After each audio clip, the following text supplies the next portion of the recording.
আজকের দিনে বৈঠকে আমার বক্তব্যের বিষয় সালাত, নামাজ। সালাত সম্পর্কে এক গুরুত্বপূর্ণ তথ্যবহল সংক্ষিপ্ত বিবরণের চেষ্টা করব ইনশাআল্লাহ। উল্লিখিত বিষয়ের উপরে আলোচনা করতে গিয়ে প্রথম সংক্ষিপ্ত আলোচনা হবে সালাত আদায় করতেই হবে। তারপরের সংক্ষিপ্ত আলোচনা হবে যারা সালাত আদায় করে না তারা কেমন। তারপরের সংক্ষিপ্ত বিবরণ হবে যারা সালাত আদায় করে কিন্তু রাসূলের পদ্ধতিতে করে না তারা কেমন। তারপরের সংক্ষিপ্ত বিবরণ হবে কিভাবে সালাত আদায় করতে হবে। উল্লিখিত বিষয়ের উপরে বক্তব্য রাখার পূর্বে সংক্ষিপ্ত আলোচনা হবে আপনারা কারা, আপনাদের একটু পরিচয়, এবং যারা এই বক্তৃতার মাঠে বক্তব্য পেশ করেন তারা কারা। আপনাদের পরিচয়ে মহান আল্লাহ বলেন ওয়াকালু সামি'না ওয়া আতা'না। শ্রোতা হচ্ছে ওরাই যারা শোনে ও মানে। শুনে মানতে হয়, এটা নীতি। এই জন্যই হক কথা শুনতে হয়। আল্লাহ তাআলা আপনাদের ব্যাপারে বলেন ফাসআলু আহলা যিকরি ইন কুনতুম লা তা'লামুন বিল বায়িনাতি ওয়াজ যুবুর। হে দুনিয়ার অজানা মানুষ, তোমরা জানা মানুষের নিকটে জানো প্রমাণ সহকারে। আপনাদের এখানে আল্লাহ তাআলা দুইটি খুব গুরুত্বপূর্ণ কথা বলেছেন। তার একটি কথা হচ্ছে যাকে দাওয়াত দিয়েছেন তাকে জানা হতে হবে। প্রয়োজনে 5 জন 7 জনকে জিজ্ঞাসা করতে হবে অমুক ব্যক্তিকে আমরা বক্তব্য শোনার জন্য দাওয়াত দিতে চাচ্ছি, তিনি জানা কিনা। কেননা আল্লাহ তাআলা আপনাদেরকে বলছেন যে জানা মানুষের নিকটে জানতে হবে। দ্বিতীয় যেটা আল্লাহ আপনাদের বলেছেন সেটা হচ্ছে প্রমাণ সহকারে জানতে হবে। প্রমাণ ছাড়া ধর্মের কোনো কথা শোনাও যাবে না, মানাও যাবে না। বড় হুজুর বললেও হবে না, পীর সাহেব বললেও হবে না, বুজুর্গানে দিন বললেও হবে না। কিসের বুজুর্গানে দিন?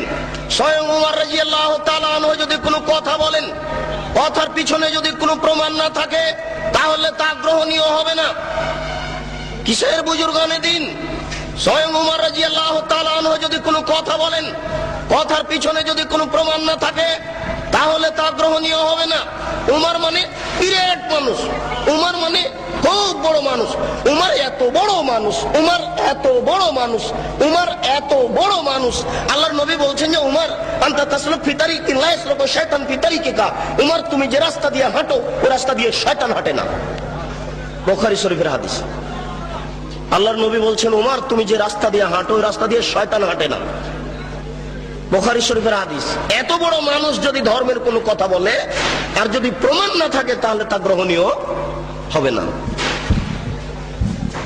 আপনাদের সাথে সংক্ষিপ্ত কথা শেষ করলাম। বিনীত অনুরোধ, পিছনে যারা দাঁড়িয়ে আছেন গল্প করছেন তারা একটু দয়া করে গল্প বন্ধ করুন। যে যেখানে আছেন দয়া করে আপোষে কথা বলা বন্ধ করুন। আমি আপনাদের জীবনের জন্য অত্যন্ত গুরুত্বপূর্ণ তথ্যবহল সংক্ষিপ্ত বিবরণের চেষ্টা করছি ইনশাআল্লাহ। আমি ব্যক্তিগত কোনো কথা বা মানুষের কোনো কথা বলার চেষ্টা করব না ইনশাআল্লাহ। এবার সংক্ষিপ্ত আমাদের কথা, যারা এদেশের মাঠে বক্তব্য রাখছেন তাদের ব্যাপারে আল্লাহ রাসূল বললেন বাল্লিগু আন্নী ওয়ালা আয়া। আমার একটি কথা জানা থাকলেও বলে দাও। আমার দিকে খুব খেয়াল করে থাকতে হবে। এটা হলো প্রথম বাক্য। তিনি বললেন যে আমার একটি কথা জানা থাকলে তা বলে দাও। তারপরে তিনি বললেন যে হাদ্দিসু আন বানি ইসরাঈল ওয়ালা হারাজ। বানি ইসরাইলের কাহিনী বলো, কোনো দোষ নেই। এই হলো দ্বিতীয় বাক্য। এবার তৃতীয় বাক্য বলছেন আল্লাহর নবী আগের দুটাকে ঠেকিয়ে দিবেন। খুব মনে রাখতে হবে, বক্তব্যের সব অংশ ভুলে গেলে অন্তত দয়া করে এই অংশ না ভুলার চেষ্টা করবেন। আবার বলছি, তিনি বললেন আমার একটি কথা জানা থাকলেও বলে দাও। তিনি বলেছেন আমার। ঘটনা এখনো স্পষ্ট হয়নি কি বলতে যাচ্ছে। দ্বিতীয় বাক্য তিনি বললেন যে বানি ইসরাইলের কাহিনী বলো, কোনো দোষ নেই।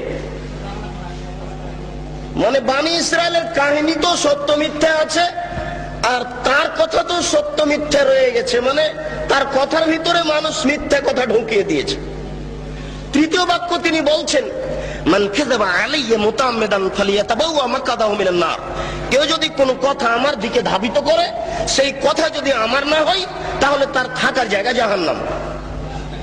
হুজুরের অবস্থা বলা হচ্ছে, কিন্তু যিনি জুব্বা পরে টুপি মাথায় দিয়ে আলখাল্লা পরে রাস্তায় হাঁটছেন, যাকে দেখলে ভালো লাগে, হাতে তসবিহ আছে, একজন লোক জেনা করলে সরাসরি জাহান্নামে যাবে, এ কথা আল্লাহর নবী বলেননি। একটা লোক চুরি করলে সরাসরি জাহান্নামে যাবে, এ কথা আল্লাহর নবী বলেননি। পিতামাতাকে গালি দেওয়া পৃথিবীর দ্বিতীয় মহাপাপ, পিতামাতার অবাধ্য চলা পৃথিবীর দ্বিতীয় মহাপাপ। এরপরেও যদি মানুষ পিতামাতার অবাধ্য চলে, সরাসরি লোকটা জাহান্নামে যাবে, এ কথা আল্লাহর নবী বলেননি। আল্লাহর নবী প্রথম দুই বাক্য বলার পরে তৃতীয় বাক্য বলে আগের দুই বাক্য ঠেকিয়ে দিয়ে বলছেন, কেউ যদি আমার দিকে কোনো কথা ধাবিত করে, সেই কথা যদি আমার না হয়, তাহলে তার থাকার জায়গা জাহান্নাম। এবার আপনার সাথে আমার কথা, আপনি যেদিন ক্লাস 2 এ পড়েছিলেন, সেদিন একটা গল্প পড়েছিলেন, নবী যে রাস্তা দিয়ে হাঁটতেন, একজন বুড়ি সে রাস্তায় কাঁটা পুঁতে রাখতো, নবীর পায়ে কাঁটা ফুটলে বুড়ি খুশি হতো। একদিন দেখলেন নবী রাস্তায় কাঁটা নাই, তিনি ভাবলেন বুড়ির কিছু হয়েছে। তিনি বুড়ির বাড়ি গেলেন, দেখলেন সত্যিকারই অসুস্থ, তিনি পরিচর্যা করলেন, বুড়ি ভালো হয়ে গেল। ঘটনা যে মিথ্যা? জি না। আমার হায়াত পর্যন্ত সময় থাকলো আমার দিনী ভাইদের উপরে, আপনার হায়াত পর্যন্ত সময় থাকলো আপনি আমার হায়াত পর্যন্ত এর সত্যতা প্রমাণ করতে পারবেন না ইনশাআল্লাহ। নবীর নামে মিথ্যা কথা বলা হয়েছে। গাছ লাগান, পরিবেশ বাঁচান, নবী নিজ হাতে গাছ লাগিয়েছেন, মিথ্যা কথা। এই দেশের মাটিতে প্রায় 3 লক্ষ বানানো হাদিস আছে, তার মধ্যে কোরআন মাজিদ 90 পারা, 30 পারা নয়, শয়তান মুমতাজ বেগমের কাছে প্রায় 2000 জাল হাদিস আছে। ধর্মকে বিকৃত করার জন্য লক্ষ লক্ষ হাদিস মানুষ তৈরি করেছে। আমাদের বাড়িতে 10,000-এর সিরিয়াল আছে, যে কোনো সময় দেশবাসী চাইলে আমরা 10,000-এর জাল জয়ীফ হাদিস পেশ করার জন্য প্রস্তুত রয়েছি ইনশাআল্লাহ। এই দেশের মাটিতে লক্ষ লক্ষ মিথ্যা তাফসীর রয়েছে। নবী ঈদের মাঠে গেলেন, একটি ছেলে কাঁদছে, নবী বললেন তুমি কাঁদো কেন? আমি এতিম ছেলে। নবী বললেন আমিও এতিম ছিলাম, আমি এতিমের অসুবিধা বুঝি। এই বলে তিনি কোলে নিয়ে আয়েশা রাদিয়াল্লাহু তাআলা আনহার কোলে তুলে দিলেন। আয়েশা তাকে কোলে নিয়ে আদর করলেন, নতুন পোশাক পরালেন, ছেলে খুশি হয়ে গেল। বাস্তবতার সাথে হাদিসের কথার অমিল আছে। রাসূল সাল্লাল্লাহু আলাইহি ওয়াসাল্লামের বাড়িতে ভিক্ষুক ভিক্ষা পায় না, বহু ভিক্ষুক ফিরে গেছে, তার বাড়িতে ভিক্ষা দেওয়ার কোনো ব্যবস্থা নেই, সেই বাড়িতে নতুন পোশাক থাকলো, এটাই বা হয় কি করে? সাথে সাথে আর কোনো প্রমাণ নাই, নবীর নামে কথা মিথ্যা ছড়ানো হয়েছে। তারই ভিত্তিতে আপনারা ঈদের নামাজে নতুন পোশাক পরার জন্য প্রস্তুতি গ্রহণ করেছেন। আপনার স্ত্রীর বিছখান শাড়ি শোকেজে থাকার পরেও ঈদের দিন নতুন শাড়ি কেনার জন্য জোরালো প্রস্তাব পেশ করেছে আপনার সামনে। এটা মিথ্যা তথ্য, মিথ্যা শরীয়ত চলছে। এই দেশের মাটিতে অসংখ্য মিথ্যা কথা আছে। আপনি যেদিন ম্যাট্রিক পরীক্ষা দিয়েছিলেন, 40টা হাদিস মুখস্থ করেছিলেন, তার একটি হাদিস হচ্ছে হুব্বুল্লাতান মিনাল ঈমান, দেশকে ভালোবাসা ঈমানের অঙ্গ। এটা হাদিস নয়। আমি যেটা বলতে চাচ্ছিলাম সেটা হচ্ছে এই, আল্লাহর নবী আগের দুটো বাক্য ঠেকালেন, পরের বাক্য বলে তিনি বললেন বাল্লিগু আন্নী ওয়ালা আয়া। আমার একটি কথা জানা থাকলে বলে দাও। কথা বলার আগে চূড়ান্ত হতে হবে কথা আমার কিনা। তারপরে তিনি বললেন বনী ইসরায়েলের কাহিনী বলো, কোনো দোষ নেই। বনী ইসরায়েলের কাহিনীও সঠিক কিনা এটা চূড়ান্ত হতে হবে।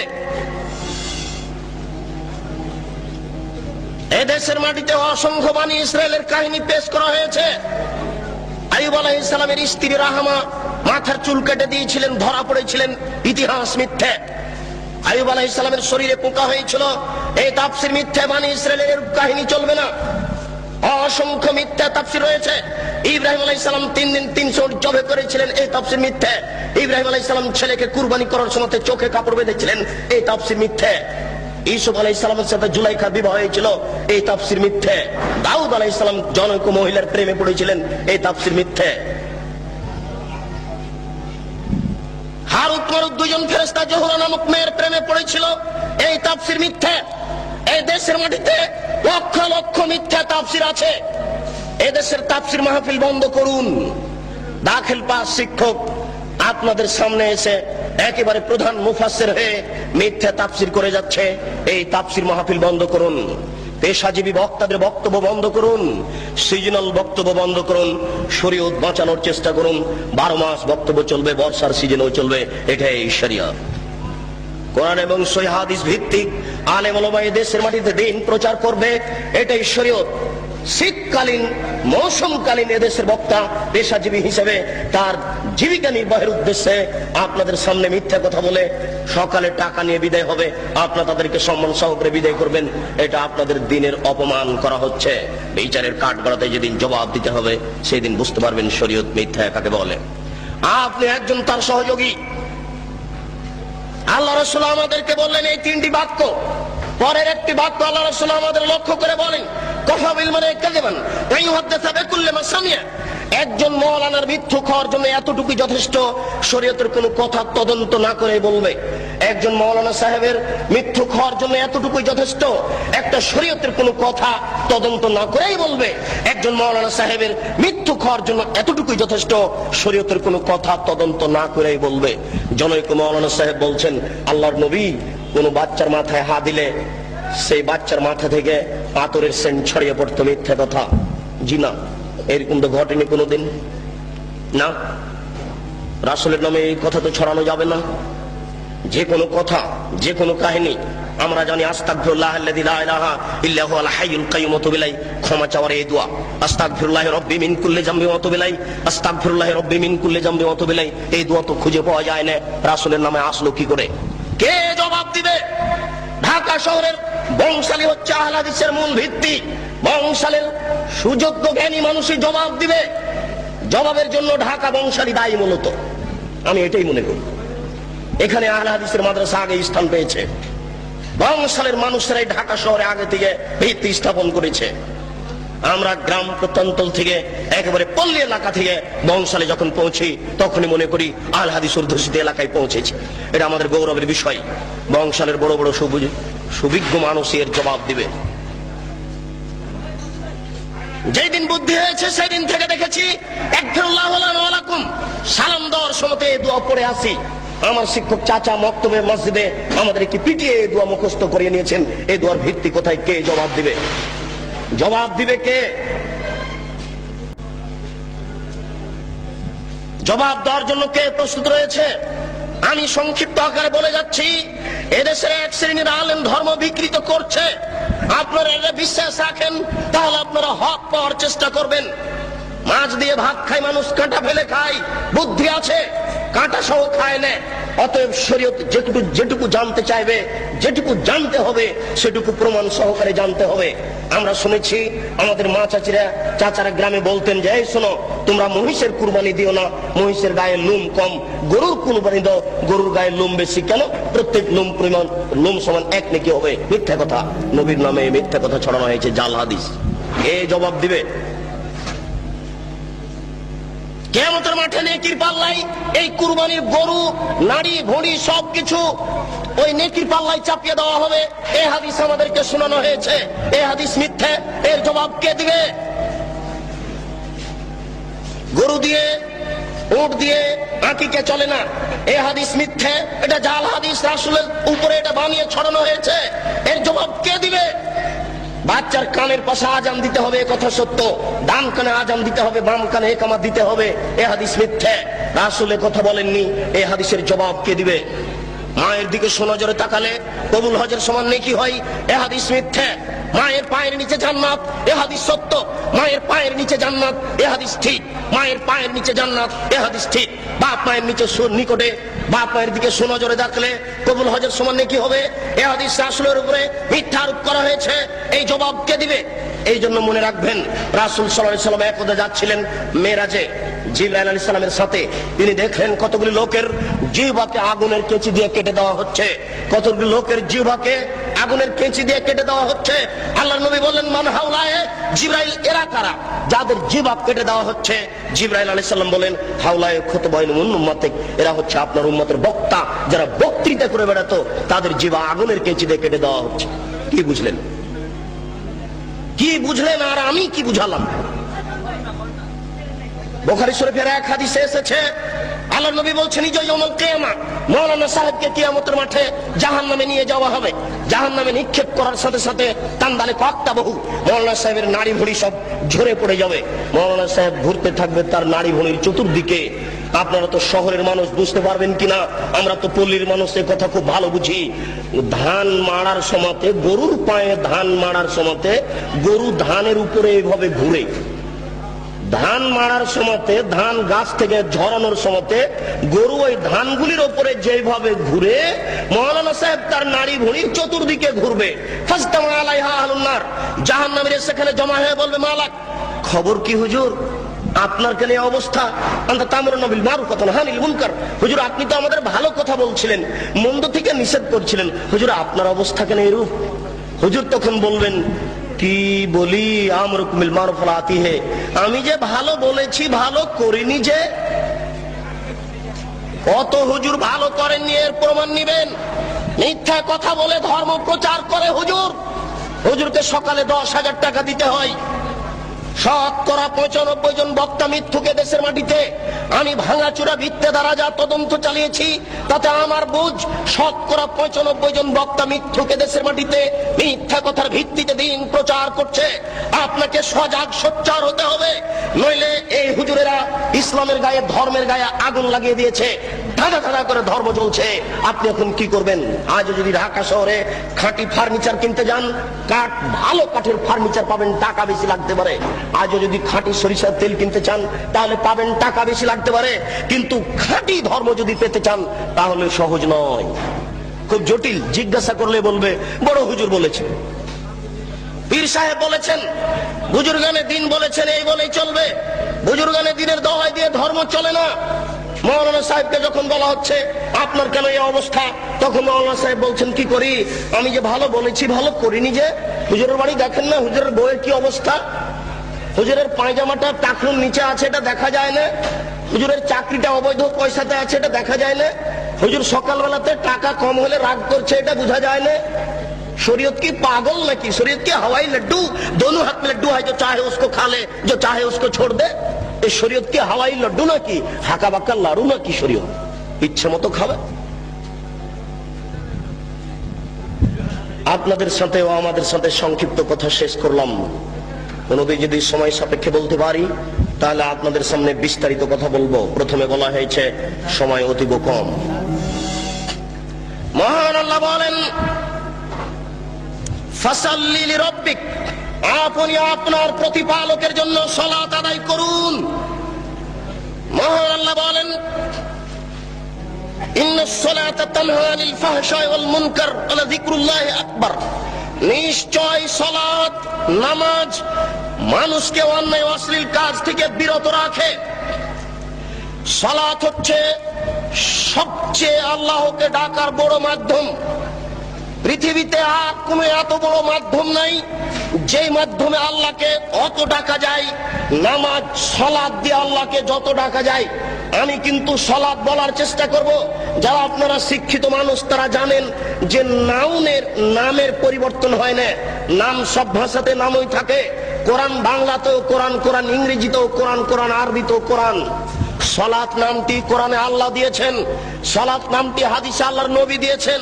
সালাত পরিবর্তন হয়ে নামাজ হলো কেন? কে এর জবাব দিবে?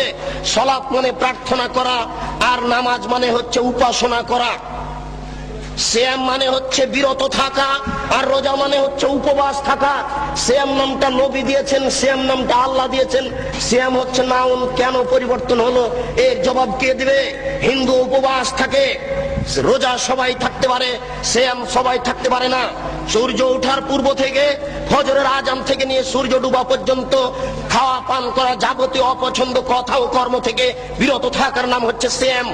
মাথায় কাপড় না দিয়ে একটা মহিলা রোজা থাকতে পারে, সিয়াম থাকতে পারে না।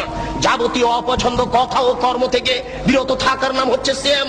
একজন মহিলা ছোট ব্লাউজ পরে রোজা থাকতে পারে, সিয়াম থাকতে পারে না। একজন ব্যবসায়ী মিথ্যা কথা বলে ব্যবসা করে রোজা থাকতে পারে, সিয়াম থাকতে পারে না।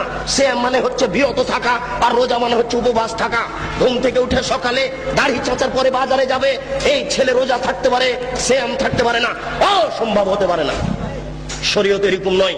শরীয়ত কারো ব্যক্তিগত ইচ্ছে চলে না, সে তার নিজের গতিতে চলে। রোজা থাকা সহজ হতে পারে, সিয়াম থাকা সহজ নয়। কে এর নাম দিলে ঈদ মুবারক, এর নাম হচ্ছে ঈদুল ফিতর, ঈদুল আজহা। কি করে হ্যাঁ এগুলো ঈদ মুবারক। ঈদ মুবারক মানে কি? কে নাম দিল? কে জবাব দিবে?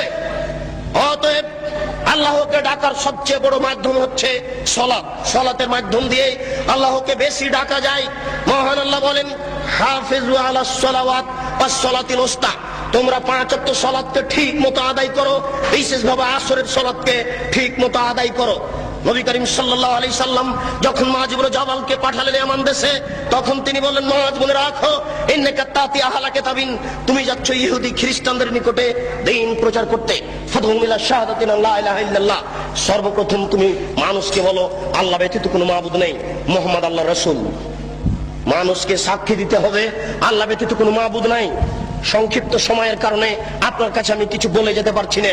আমি সাক্ষ্য দিচ্ছি আল্লাহ ব্যতীত কোনো মাবুদ নাই, এই কথা বাংলাদেশের লোকেরা বুঝে না, সৌদি আরবের লোকেরা বুঝেছিল। সৌদি আরবের লোকের মাবুদ ছিল 360 জন, সৌদি আরবের লোকের নকল আল্লাহ ছিল 360 জন। মুহাম্মদ সাল্লাল্লাহু আলাইহি সাল্লাম বলেছিলেন, না 360 জন মাবুদ চলবে না, একজন উপরে আছে তাকে মানতে হবে। তখন আত্মীয় স্বজন বলেছিল, এ কি যেমন তেমন বদ, এ কি যেমন তেমন খারাপ, আরে ইহুদি খ্রিস্টানরা তো অন্তত 3 জন মাবুদ মানে, এ বলছে যে 3 জনও নয়, মাত্র একজন সপ্তম আকাশের উপরে থাকে, এটা কি সহ্য করা যায়? একে হত্যা করতে হবে, নইলে বন্দী করতে হবে, নইলে দেশ থেকে তাড়িয়ে দিতে হবে, যে কোনো একটা সিদ্ধান্ত নিতে হবে। তিনি বলেছিলেন লা ইলাহা ইল্লাল্লাহ। তারা বুঝেছিল, আমি বুঝতে পারি না।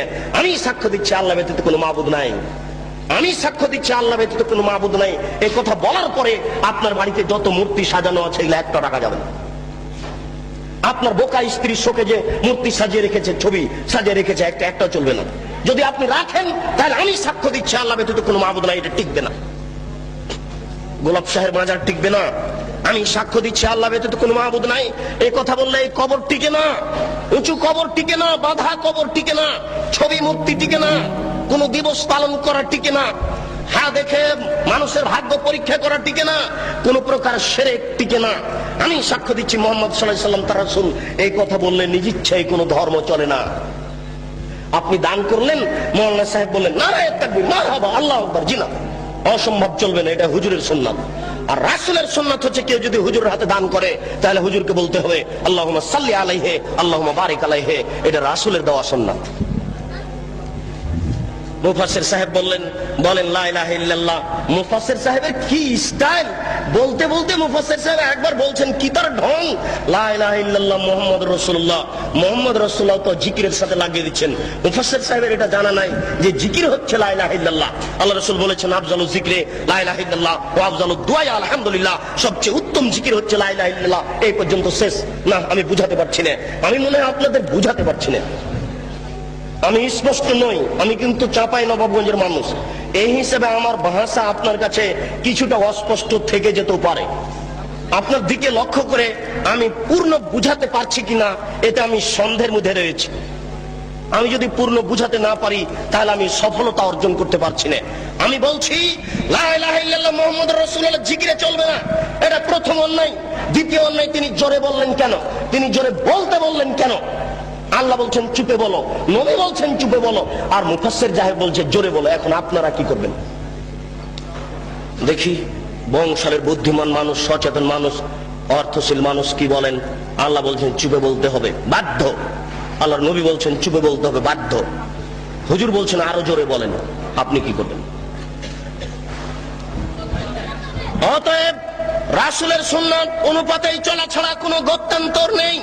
নবী করিম সাল্লাল্লাহু আলাইহি সাল্লাম বললেন, মুআয শোনো, তারা যদি এটা মেনে নেই তাহলে তুমি বলো ইন্নাল্লাহ কাদ ফারাজা আলাইহিম খামসা সালাওয়াতিন ফিল ইয়াউমি ওয়াল লাইলা, 24 ঘন্টায় আল্লাহ তাআলা 5 ওয়াক্ত সালাত নামাজ ফরজ করেছেন, 5 ওয়াক্ত সালাত আদায় করতে হবে। সংক্ষিপ্ত বিবরণে বুঝলাম আল্লাহ তাআলা সালাত ফরজ করেছেন, নবী সালাত ফরজ করেছেন, সালাত আদায় করতেই হবে। ওযু করে নামাজ পড়তে হয়, পানি পাওয়া যায় না, বিনা ওযুতেই সালাত আদায় করতে হবে। পানিও নাই, মাটিও নাই, বিনা ওযুতে বিনা তায়াম্মুমে সালাত আদায় করতে হবে। পরিষ্কার কাপড় পরে সালাত আদায় করতে হয়। পরিষ্কার কাপড় নেই, যেই কাপড়ে পেশাব পায়খানা লেগে আছে, যেই প্যান্টে পেশাব লেগে আছে, আর কোনো পরিষ্কার কাপড় নেই, এই পেশাবওয়ালা কাপড়েই সালাত আদায় করতে হবে। পরিষ্কারও নেই, অপরিষ্কারও নেই, কোনো কাপড়ই নেই। ইরাকের কারাগারে ওই শয়তানেরা উলঙ্গ করে রেখেছে ওই মুসলমান ভাইকে, ও এখন এই উলঙ্গ অবস্থাতেই সালাত আদায় করবে, এটাই রাসূলের আদেশ। একজন মহিলা ও পুরুষ পরিষ্কার কাপড় পরে সালাত আদায় করবে।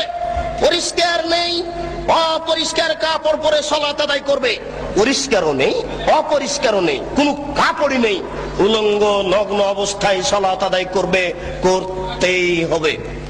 পশ্চিম দিকে মুখ করে সালাত আদায় করতে হয়।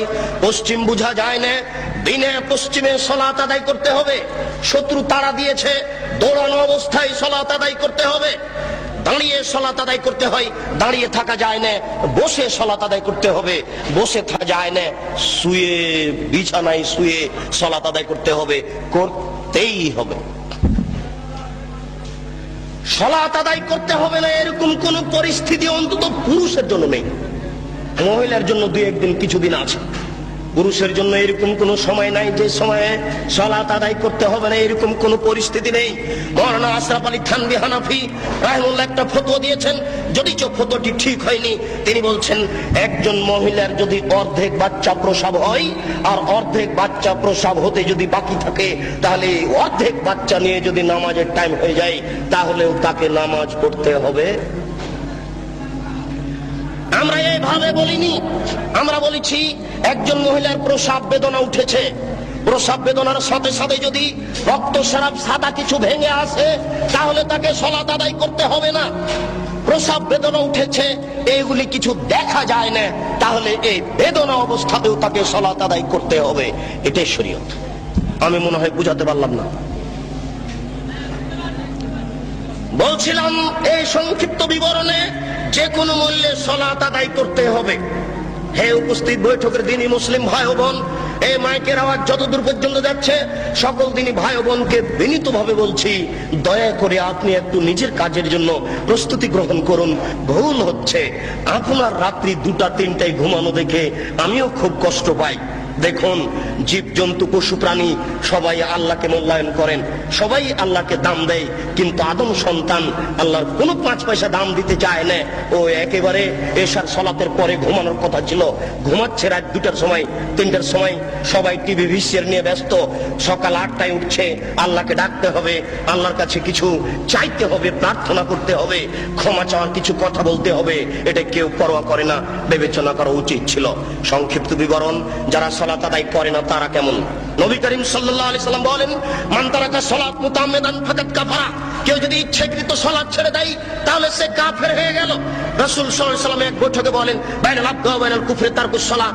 যারা সালাত আদায় করে আর যারা সালাত আদায় করে না, এদের পার্থক্য হচ্ছে যারা সালাত আদায় করে তারা মুসলমান, যারা সালাত আদায় করে না তারা কাফের। আল্লাহ রাসূল এইভাবে বলছেন। আসহাবু মুহাম্মাদিন সাল্লাল্লাহু আলাইহি সাল্লাম লা ইয়ারাউনা তারকুল কুফরুন গায়রা সালাত। মুহাম্মদ সাল্লাল্লাহু আলাইহি সাল্লামের সঙ্গী সাথীরা সালাত ব্যতীত অন্য কিছু ছেড়ে দিলে কাফের মনে করতেন না, কিন্তু সালাত ছেড়ে দিলে কাফের মনে করতেন। এই বাচ্চা যারা বসে আছেন তারা একটু খেয়াল করবেন, কোনো বাচ্চা যেন নড়াচড়া না করে। এমনকি আশেপাশে যারা আছেন তাদের প্রতি একটু খেয়াল করবেন, কোনো মানুষ যেন হাঁটাহাঁটি না করে। বিনীত অনুরোধ করছি, আপনার জরুরি প্রয়োজন থাকলে দয়া করে একটু সরে পড়ুন, আপনি একটু দূরে গিয়ে আপনার প্রয়োজন সারার চেষ্টা করুন। আমি আপনার একজন মেহমান, আপনি আমাকে মূল্যায়ন করার চেষ্টা করুন, আপনাকে আমি সম্মান করার চেষ্টা করব। আপনি যদি হেঁটে বেড়ান, তাহলে আমি বুঝবো আপনি আমাকে অপমান করছেন। যারা আজকে দিনই বৈঠকে উপস্থিত হয়নি তাদের প্রতি আমি দুঃখিত। যারা আজকে দিনই বৈঠকে উপস্থিত হয়নি, যারা আশেপাশে বাড়িতে বসে আছে, ঘুমিয়ে আছেন, তাদের প্রতি আমি দুঃখিত। বিচারের কাঠগড়ায় আমি তাদের দেখে ছেড়ে দেব। শুধু চাঁপাইনবাবগঞ্জ থেকে আমি দিন প্রচারের জন্য আসবো, এখানে আমি কোনো মিথ্যা কথা বলতে আসিনি, আমি ব্যক্তিগত কোনো কথা বলতে আসিনি, এখানে আমি কোনো কিস্সা কাহিনী বলতে আসিনি। আপনার দরজা আমি এসেছি, আপনি বাড়িতে ঘুমিয়ে আছেন কেন? আপনি কি মনে করছেন? আমি মনে করছি আপনি আমার সাথে অন্যায় আচরণ দেখালেন।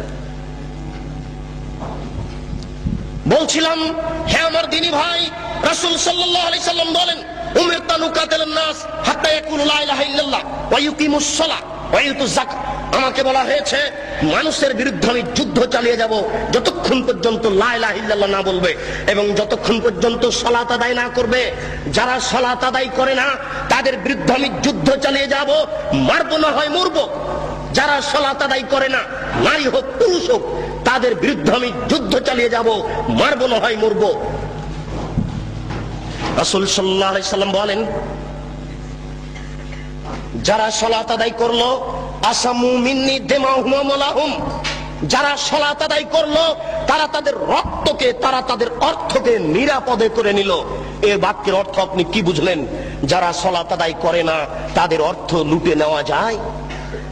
যারা সালাত আদায় করে না তাদের রক্ত বৈধ। আল্লাহ রাসূল বলছেন, যারা সালাত আদায় করলো তারা তাদের অর্থকে, তারা তাদের সম্পদকে, রক্তকে নিরাপদে করে নিল। তাই তো সেই কালে ইমাম আহমদ ইবনে হাম্বল বলেছেন, যারা সালাত আদায় করে না তাদের কুরবানি করতে হবে। ইমাম আবু হানিফা রাহিমাহুল্লাহ বলেছেন, যারা সালাত আদায় করে না তাদের জেলখানায় বন্দী করতে হবে।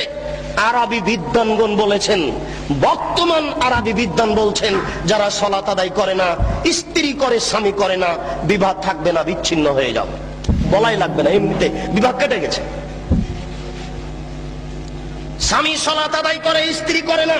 বর্তমান আরবি বিদ্বানেরা এসব হাদিস পেশ করে বলছেন যে একজন সালাত আদায় করে একজন করে না, এতে বিবাহ থাকবে না, বিবাহ বিচ্ছিন্ন হয়ে যাবে, বিবাহ কেটে যাবে, তালাক দেওয়া লাগবে না, কাজীর কাছে যাওয়া লাগবে না, এমনিতেই শেষ। আমরা আপনাদের সতর্ক করার জন্য বলছি, হ্যাঁ আমার উপস্থিত বৈঠকের দিনী ভাই, যারা সালাত আদায় করে না তারা মহাপাপী, যারা সালাত আদায় করে না তারা বড় পাপী।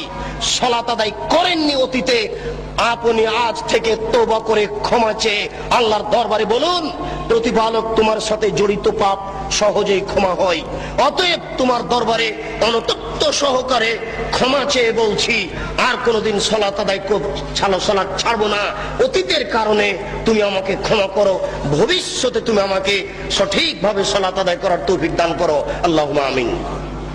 সালাত যেহেতু আল্লাহর সাথে সম্পৃক্ত পাপ, সহজেই ক্ষমা হবে বলে আশা করা যায়। গীবাত আল্লাহর সাথে জড়িত পাপ নয়, মানুষের সাথে জড়িত পাপ। বড় ছেলেকে এই বাড়িতে লিখে দেওয়া হয়েছে আর ছেলে মেয়েকে লিখে দেওয়া হয়নি, এটা হচ্ছে মানুষের সাথে জড়িত পাপ। এইগুলো তোবা করে ক্ষমা হয় না। আমি বংশালের একজন কসাইখানাতে গোস্ত আমি বিক্রি করি, প্রত্যেক দাঁড়িতে 100 করে গোস্ত কম দিই, এটা তোবা করে ক্ষমা হবে না। যত মানুষকে গোস্ত কম দেওয়া হয়েছে সমস্ত মানুষকে গোস্ত ফেরত দিতে হবে, সবার কাছে ক্ষমা চেয়ে নিতে হবে, অন্যথায় এই পাপ ক্ষমা হবে না। এটা খুব জটিল ও কঠিন। মানুষের সাথে জড়িত পাপ উপরে ক্ষমা হয় না, মানুষের সাথে জড়িত পাপ উপরে ক্ষমা হয় না। আপনি আমার বদনাম করেছেন, গীবাত করেছেন, হজ করতে গিয়ে বলছেন কাবা ঘরের গিলাপ ধরে, আল্লাহ আমি অমুকের বদনাম করেছি, দয়া করে আমাকে ক্ষমা করে দাও। আজীবন ক্ষমা চেয়ে আল্লাহ ক্ষমা করবেন না, এরকম পাপ তিনি ক্ষমা করবেন না ঘোষণা করে দিয়েছেন। বলছিলাম সালাত আদায় করিনি, যে আল্লাহর সাথে জড়িত পাপ। আমার আজকে 50 বছর বয়স। আল্লাহর নবী বলেছেন সালাতের জন্য কোনো সময় নাই, ফরজ সালাতের জন্য কোনো সময় নেই। আমি প্রতিদিন সালাত আদায় করি। আজকে রাত্রে 2টায় ঘুমিয়েছি, ঘুম থেকে উঠে দেখছি যে সকাল 9টা বেজে গেছে। আমরা কিন্তু ছোট থেকে শুনেছি যে ফজরের সালাত যদি ছুটে যায় তাহলে পরের দিন ফজরের টাইমে পড়তে হবে, আর মধ্যখানে পড়া যাবে না। আল্লাহ নবী বলছেন জি না, যখনই স্মরণ হবে তখনই পড়ো, যখনই ঘুম ভাঙে তখনই পড়ো। যদি সকাল 9টায় ঘুম ভাঙে 9টায় ফরজ, ফজর 9টায়। যদি 7টায় ঘুম ভাঙে ফজর 7টায়। যদি সূর্য উঠার সময়তে ঘুম ভাঙে ফজর সূর্য উঠার সময়। আমি মনে হয় বুঝাতে পারছি না। ফরজ সালাতের কোনো সময় নেই। যখনই আপনি বুঝতে পেরেছেন যে আমার সালাত ছুটে গেছে, এটা তখনই আপনি পড়ুন, যখন সময় পেয়েছেন। যার জন্য আল্লাহ রাসূল বলছেন মুরু আওলাদাকুম বিসসালাত ওয়া মাবলু সাবঈ সিনিনা, তোমরা তোমাদের ছেলে মেয়েকে সালাত আদায় করতে বলো যখন তার বয়স 7 বছর। ওয়াজরিবুহুম আলাইহা ওয়া হুম আবনা 10 সিনিনা, পিটিয়ে সালাত আদায় করাও যখন তার বয়স 10 বছর। 10 মাস 10 দিন পেটে রাখতে পারলেই মা হওয়া যায় না, 2 বছর দুধ পান করালেই মা হওয়া যায় না, 5 বছর তেল কাজল দিয়ে মানুষ করলেই মা হওয়া যায় না, 14 বছর 20 বছর 25 বছর যাবত ছেলে মেয়ের পিছনে লক্ষ লক্ষ টাকা খরচ করলেই বাপ হওয়া যায় না। বাপের কাজ, মায়ের কাজ। 7 বছর বয়সেই ছেলেকে সালাত আদায়ের জন্য বলতে হবে, শিরক সম্পর্কে অবগত করতে হবে। বাড়িতে ঢুকলে সালাম দিয়ে বাড়িতে ঢুকতে হবে। কলিং বেলে যদি সালাম থাকে, কলিং বেলে আঙ্গুল দেওয়ার সময়তে বলতে হবে আসসালামু আলাইকুম। ছেলে মোবাইল বাড়িতে 8-10টা রিং হচ্ছে, টিপেই ছেলে বলছে হ্যালো। জি না, ও তো কুকুরকে ডাকা বুদ্ধি। হ্যালো কেন? আসসালামু আলাইকুম। এবার আপনার সাথে আমার একটু কথা, আপনি বলেন যে হ্যালোতে 1% হাফ কল্যাণ আছে, আর আমি বলছি যে আসসালামু আলাইকুমে 100% কল্যাণ আছে। আর আপনি বলেন যে 100-র 1-এর অর্ধেক আছে, হ্যালোতে অর্ধেক আছে। বলেন দেখি কল্যাণ। আমি বলছি যে আসসালামু আলাইকুমে 100% কল্যাণ আছে, আর আপনি এখন বলেন যে 100-র 1-এর অর্ধেক আছে হ্যালোতে। তা আপনি এটা গ্রহণ করলেন কেন? আপনার ছেলে করে কেন? আপনার মেয়ে করে কেন? আপনি পিতা কিসের? বুঝাতে পারলাম না, দুঃখিত। আল্লাহ রাসূল বলছেন আর রাজুলু সাইয়্যিদ ওয়াল মারাতু সাইয়্যিদা। আপনি হচ্ছেন কর্তা, আপনি হচ্ছেন নেতা, আপনার স্ত্রী হচ্ছে কর্ত্রী, আপনার স্ত্রী হচ্ছে নেত্রী। বাড়িতে আপনার স্ত্রী হচ্ছে কর্ত্রী, আর আপনি হচ্ছেন কর্তা। নিজের কাজ করে যে তাকে বলে কর্মী, নিজের কাজ করে যে তাকে বলে কর্মী, অপরের কাজ দেখে যেই তাকে বলে কর্তা। আপনি সকালে উঠে ব্যবসায়ী মানুষ, 10টার সময়তে দোকান খুললেন, রাত 10টায় এসেছেন, এই যে আপনি দীর্ঘ সময় থাকলেন, এতে আপনি কর্মী। আপনি ঘুম থেকে উঠে ছেলেকে বলেছেন এই উঠো সালাত আদায় করো, আপনি কর্তা। না, বুঝাতে পারছি না আমি। আপনার স্ত্রী ঘুম থেকে উঠে থালা প্লেট পরিষ্কার করছে, এতে আপনার স্ত্রী কর্ত্রী। আপনার স্ত্রী ঘুমানোর সময়তে বলবে বৌমাকে, বেটিকে, এই শোনো, ডান কাতে শো, দোয়া পড়ে শো। ঘুমে যদি দেখো খারাপ স্বপ্ন, তাহলে কাত সাইড পরিবর্তন করো। ডান কাতে থাকলে বাম কাতে হও, চিত হয়ে থাকলে ডান বামে হও, বাম দিকে হালকা থুতু নিক্ষেপ করো। ঘুম থেকে উঠে যদি দেখো কুকুর চিৎকার করছে, নাউজুবিল্লাহ বলো। গাধা চিৎকার করছে, নাউজুবিল্লাহ বলো। যদি দেখো মোরগ ডাকছে, তাহলে বলো আল্লাহুম্মা ইন্নী আসআলুকা মিন ফাজলিক। আপনার স্ত্রী মা হিসেবে দায়িত্ব পালন করে না। আপনার স্ত্রী ভাতের পাতিল থেকে ভাত বের করতে জানে না। মনে করবেন আব্দুল রাজ্জাক সাহেব কষ্ট দিলেন, আমার স্ত্রী 50 বছর থেকে সংসার করে আসছে। জি না, আমি বলছি ঠিক। ভাতের পাতিলের মাঝামাঝিতে চামচ ডুবালে বরকত কমে যাবে, এক পাশে চামচ ডুবালে বরকত বেশি হবে। আপনার স্ত্রীকে জিজ্ঞাসা করে দেখুন কি করে। গামলাতে ভাত উঠিয়েছেন, চামচ যদি গামলার মাঝামাঝিতে ডুবিয়ে ভাত উঠান, তাহলে গামলার বরকত কমে যাবে। যদি এক পাশে ডুবান, তাহলে বরকত বেশি হয়ে যাবে। পাতিল ঢাকতে হবে। আপনার স্ত্রী বিসমিল্লাহ বলে জানালা বন্ধ করে না, বিসমিল্লাহ বলে তার বাচ্চাকে দুধ খাওয়ায় না। আপনার স্ত্রী বিসমিল্লাহ না বলে বাচ্চাকে যতদিন দুধ খাইয়েছে, ততদিন শয়তান দুধ খেয়েছে। বুঝাতে পারলাম না? আপনার স্ত্রী বিসমিল্লাহ ছাড়া আপনার বাচ্চাকে যতদিন দুধ খাইয়েছে, ততদিন এই দুধ শয়তানও খেয়েছে, নিশ্চিত খেয়েছে, অবধারিত খেয়েছে। নবী বলেছেন খেয়েছে, অতএব খেয়েছে। নবী বলেছেন যে খাদ্যের উপরে বিসমিল্লাহ বলা হয় না, সেই খাদ্য শয়তান খায়। অতএব আপনার স্ত্রী বাচ্চাকে দুধ খাওয়াতেও জানে না। দুঃখিত। আপনার পরিবার কিভাবে ঠিক হতে পারে? যার জন্য আপনার স্ত্রীকে কর্ত্রী হওয়ার জন্য বলছি, আর আপনাকে কর্তা হওয়ার জন্য বলছি, নইলে এই পরিবেশ রক্ষা করা যাবে না। বলছি সালাত ছেড়ে দেওয়া মহাপাপ। সালাত ছাড়লে মানুষ বড় পাপী হয়ে যায়। আপনারা সালাত আদায়ের চেষ্টা করুন। পরের সংক্ষিপ্ত বিবরণ, যারা সালাত আদায় করে কিন্তু রাসূলের পদ্ধতিতে করে না, এরা কেমন? প্রত্যেকটা কথা হিসাব করতে হবে। যারা সালাত আদায় করে কিন্তু রাসূলের পদ্ধতিতে করে না, এরা কেমন? মহান আল্লাহ বলেন ফাওয়াইলুল লিল মুসাল্লিন আল্লাযীনা হুম আন সালাতিহিম সাহুন। যারা ঠিক মতো সালাত আদায় করে না, করে কিন্তু রাসূলের পদ্ধতিতে করে না, ওদের থাকার জায়গা জাহান্নাম। ওদের থাকার জায়গা ওয়াইল নামক জাহান্নাম। সালাত আদায় করে কিন্তু রাসূলের পদ্ধতিতে করে না। একদিন আল্লাহ রাসূল বললেন সবচেয়ে বদ চোর সালাত চোর, সবচেয়ে বদ চোর নামাজ চোর। টাকা চোরও চোর, গরু চোরও চোর, কিন্তু আল্লাহ রাসূল বলছেন না যে ও সবচেয়ে খারাপ চোর। সবচেয়ে নিকৃষ্ট চোর, সবচেয়ে বদ চোর, সবচেয়ে খারাপ চোর হচ্ছে সালাত চোর। সাহাবীরা বললেন এ কি কথা আল্লাহ রাসূল? মানুষ কি সালাত চুরি করতে পারে? সালাত কি চুরি করা বস্তু? কি বলছেন আল্লাহর নবী আমরা বুঝতে পারছি না। আল্লাহ রাসূল বললেন সালাত মান লাম ইয়াতিম রুকুহা ওয়া সুজুদাহা, যারা রুকু সিজদা ঠিকমতো আদায় করে না এরাই হচ্ছে নামাজ চোর, এরাই হচ্ছে সবচেয়ে বদ চোর, এরাই হচ্ছে নিকৃষ্ট চোর।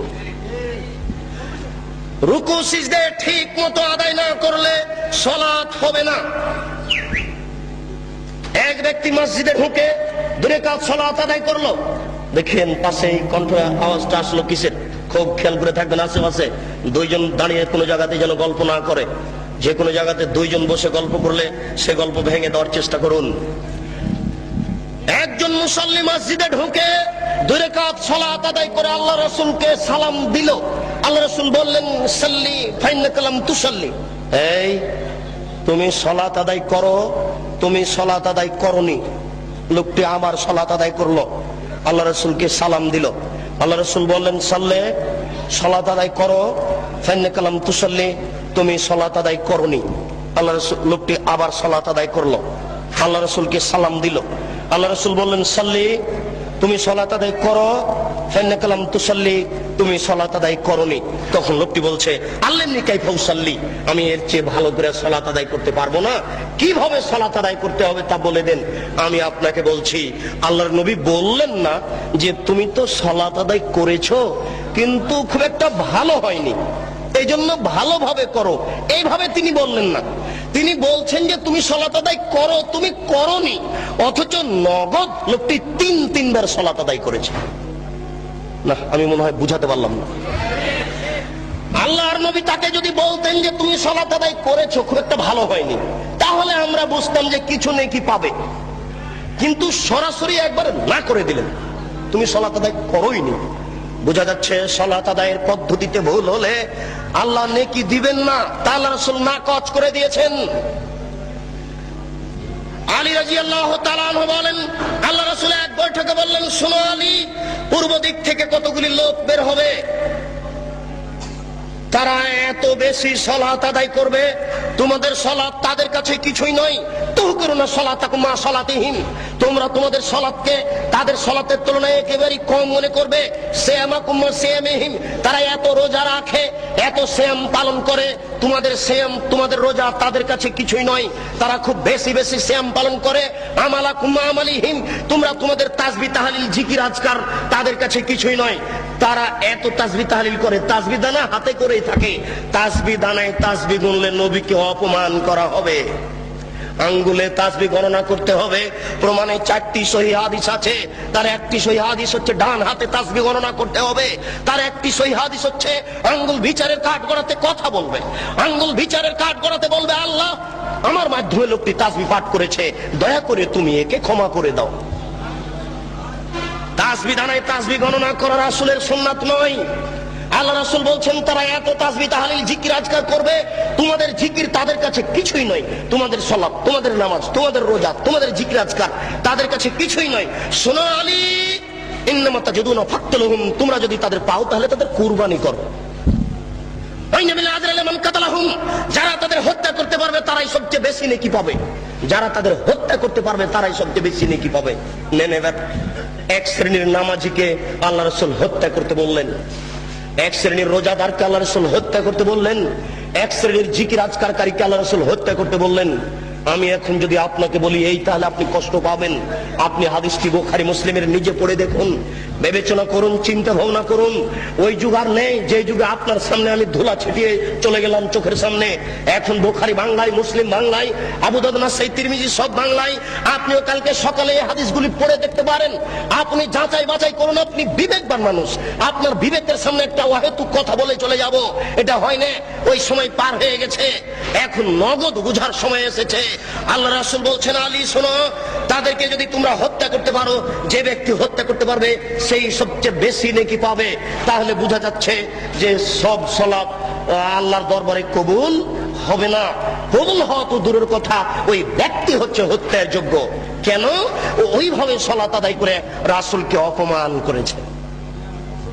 যদিচ এদের সে একজন বড় মৌলানা আব্দুর খুলনা বলছেন এই দল সে দল, এই দল টুঙ্গির দল।